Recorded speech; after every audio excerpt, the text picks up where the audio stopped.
Thus far, we've been looking at potential differences or voltage differences where the electric field is nice and uniform. So between parallel plates that are positively and negatively charged, or between parallel electrodes, linear electrodes that are positively and negatively charged. These devices make a nice uniform electric field, and we've been considering potential differences between the plates of these devices. We can also find the potential difference that's created from point charges, and the potential difference is, again, proportional to the change in potential energy.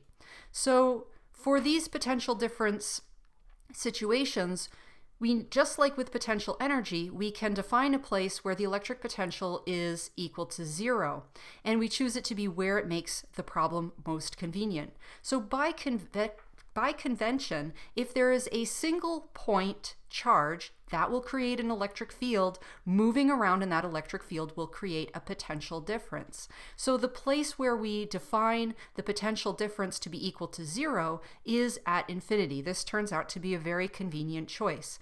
If we do so, we find that the potential at some point distant from the charge that's making the electric field in that vicinity is equal to Keq over r. So at a distance r from some charge q, the electric potential at that point is Keq over r.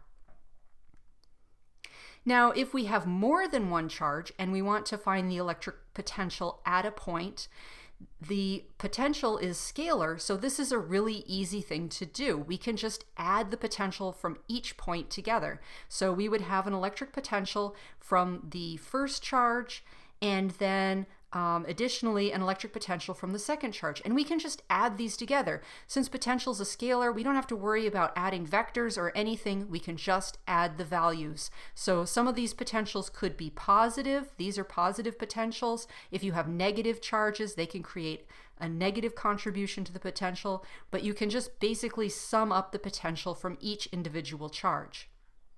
So now if you have some electric potential, you can bring in another particle and place it where you calculated the electric potential, and that will give you the potential energy of that charge configuration.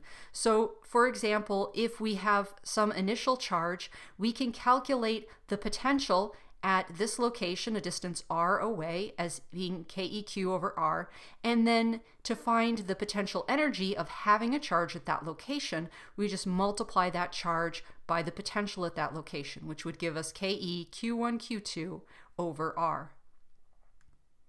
So here is another question. We have two test charges that are brought separately into the vicinity of a charge plus q. So first test charge plus little q is brought to a point A at a distance r from q. Then this charge is removed and a test charge of plus 2q is brought to a point B, a distance 2r from q.